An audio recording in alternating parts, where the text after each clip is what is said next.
मेरे साथ हैं आज doctor Rajesh Chawla, senior consultant at Indraprastha Apollo Hospital in the Department of Respiratory Medicine and Critical Care.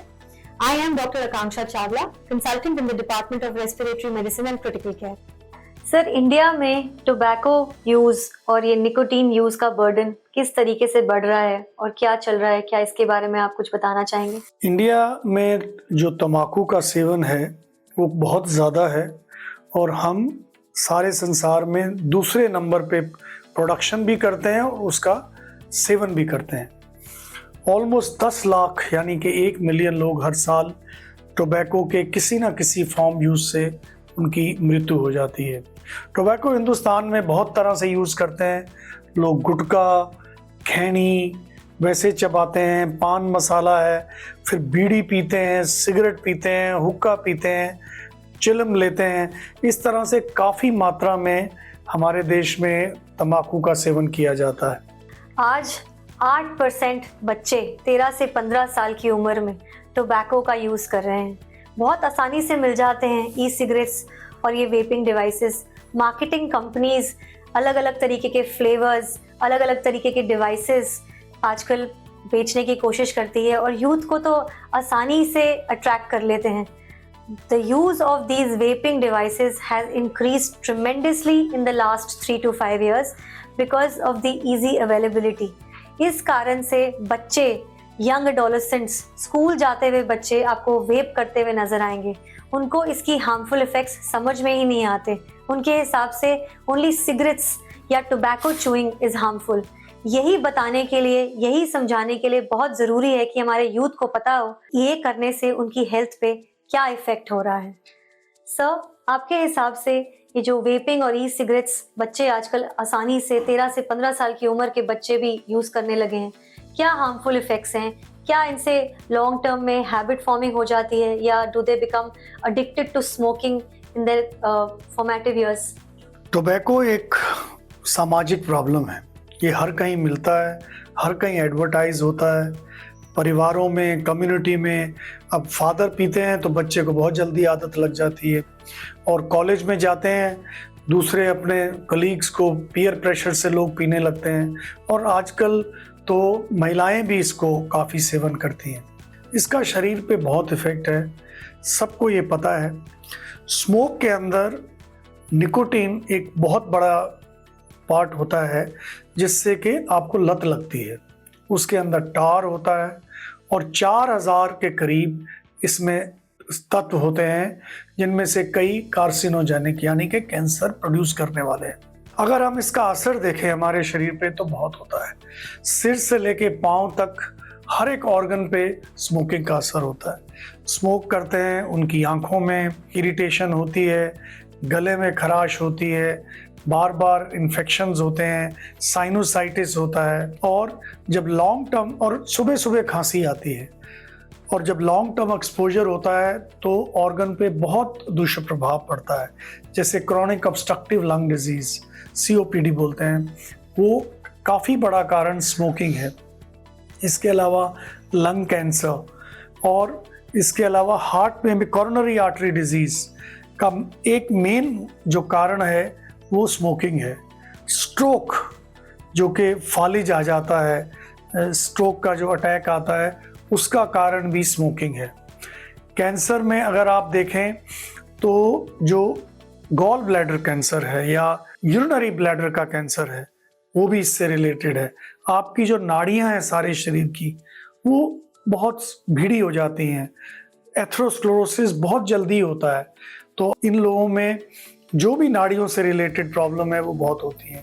तो ये बहुत सारे इफ़ेक्ट शरीर पे पड़ते हैं क्योंकि एक सिगरेट पीने से उस वक्त लगता नहीं कि मेरे शरीर पे कोई असर हो रहा है। तो इस तरह से पीते जाता है साल दर साल, फिर उसको आदत पड़ जाती है, निकोटीन पे डिपेंडेंस हो जाती है और फिर जब कोई बीमारी होती है तब उसको लगता है कि मुझे छोड़ना चाहिए, तब तक शायद बहुत देर हो चुकी होती है।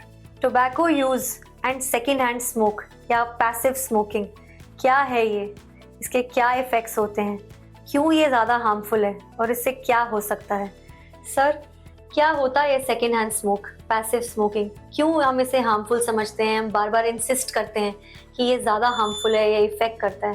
क्या सोशल इम्पैक्ट्स होते हैं, क्या फाइनेंशियल बर्डन बढ़ जाता है फैमिली पे इसके कारण? देखो, सेकेंड हैंड स्मोकिंग या पैसिव स्मोकिंग, देखो जो एक्टिव स्मोकिंग है उस पर तो मेरा कंट्रोल है, मैं जब चाहूँ सिगरेट पी सकता हूँ, जब चाहूँ नहीं पी सकता। पैसिव स्मोकिंग है, अगर आप ऐसी संगति में हैं जो सिगरेट पीते हैं तो आसपास के जितने भी लोग हैं सब उसको इनहेल करते हैं, और वो आप ज़्यादा मात्रा में, अगर ज़्यादा टाइम स्पेंड करते हैं तो आप ज़्यादा मात्रा में पैसिव स्मोकिंग करते हैं।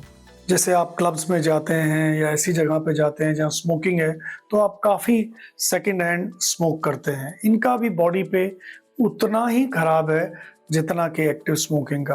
कई लोग सोचते हैं कि मैं नहीं पी रहा तो मुझे असर नहीं हो रहा, ऐसा नहीं है। अगर आप उनकी संगति में हैं तो आप पर भी ये सारे इफ़ेक्ट होते हैं। स्मोकिंग इसके अलावा बहुत और इम्पैक्ट भी होते हैं, जैसे कि एक्टिव और पैसिव स्मोकिंग दोनों डायबिटीज़ और हाइपरटेंशन को ज़्यादा ख़राब करते हैं, इम्यूनिटी कम करते हैं, और इम्यूनिटी जब कम होती है तो पेशेंट इन्फेक्शन को ज़्यादा प्रोन होता है। इसके अलावा फर्टिलिटी पे बहुत असर है, जो लोग बहुत स्मोक करते हैं फर्टिलिटी पे असर होता है। Even the sperm count also goes down. So it is not a problem कि जो सिर्फ एक ऑर्गन को कर रही है कि आप स्मोक कर रहे हैं और लंग पे, it's a full body hazard, ये सारे शरीर पर असर करता है। वेपिंग, ई सिगरेट्स आजकल की यंग जनरेशन का most acquired, most prized possession, or let's say you're looking cooler, you're looking better, you vape, it's nothing harmful, it's just some flavor that you like vaping all the time. Why? How is it harmful? क्या करेगा ये? Youth को पता ही नहीं है, सबको लगता है कि इसमें कोई टोबैको है ही नहीं, बहुत कम परसेंटेज, कुछ नहीं होने वाला। वेपिंग एंड ई सिगरेट्स नया ट्रेंड, एक साइलेंट किलर, एक साइलेंट एपिडेमिक जो शुरू हो गया है, इसके बारे में क्या बताना चाहेंगे सर आप यंग पॉपुलेशन को, यंग जनरेशन को? बिल्कुल सही है। ई सिगरेट्स, एक तो जो वेपिंग है 8000 वैरायटीज़ में अवेलेबल है, डिफरेंट फ्लेवर हैं, और लोग सोचते हैं कि सिगरेट तो हार्मफुल है, वेपिंग हार्मफुल नहीं है। भारतीय सरकार ने इसको बैन कर दिया है, इसके बहुत साइड इफ़ेक्ट हैं। इनमें भी निकोटिन की मात्रा होती है, कम होती है, अल्ट्रा फाइन पार्टिकल्स होते हैं, फॉर्मल्डेहाइड होती है, और इनका हमारे शरीर पर बहुत बुरा असर पड़ता है। और ये देखा गया है जो ई सिगरेट और वेपिंग करते हैं उनमें से बहुत सारे लोग बाद में सिगरेट पीने लगते हैं। तो वेपिंग करना उतना ही नुकसानदेह है जितना कि सिगरेट करना। और ज़्यादातर क्या होता है कि दोस्त यार मिले हैं तो दो पी रहे हैं तो तुम भी ले लो आज, वो पहले दिन एक कश लेता है, फिर उसको आदत पड़ जाती है, थोड़े दिनों बाद सिगरेट पीने लगता है। तो हमें वेपिंग और ई सिगरेट से भी दूर रहना चाहिए, जैसा कि टोबैको के किसी भी तरह के सेवन से दूर रहना चाहिए।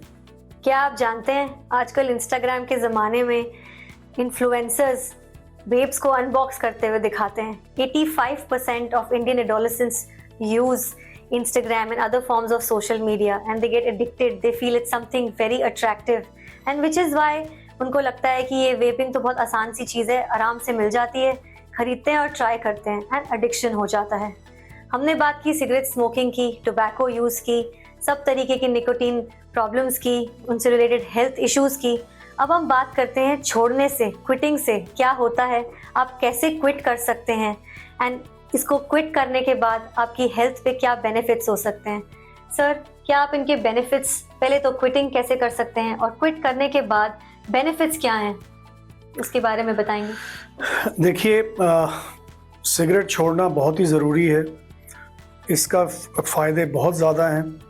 डॉक्टर आकांक्षा, मैंने आपको बताया कि अगर आप अभी डिसाइड करते हैं, जो लोग देख रहे हैं इसको, अगर आप अभी से सिगरेट छोड़ते हैं तो 20 मिनट के अंदर आपका हार्ट रेट जो है वो थोड़ा नॉर्मलाइज होना शुरू हो जाता है। इतनी जल्दी असर आता है जैसे ही आप सिगरेट को छोड़ते हैं।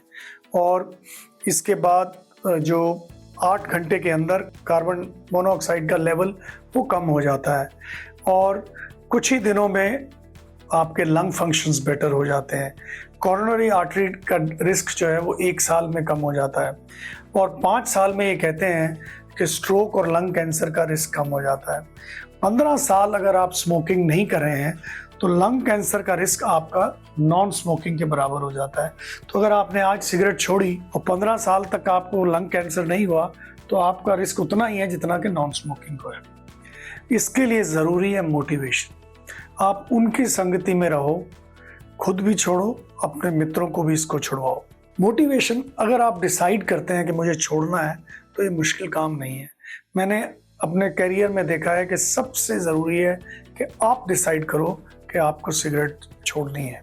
फिर तरह तरह की हेल्प भी अवेलेबल है, जैसे ऑनलाइन काउंसलिंग है, बहुत सारी एप्लीकेशन हैं जो इस तरह की मदद करती हैं। निकोटिन रिप्लेसमेंट जैसी ड्रग है, इनकी मदद ली जा सकती है। WHO की भी एक क्विट स्मोकिंग की एप्लीकेशन है, चैट बोट्स हैं। सो अगर आप छोड़ना चाहते हैं तो आपको बहुत तरह की मदद मिल सकती है।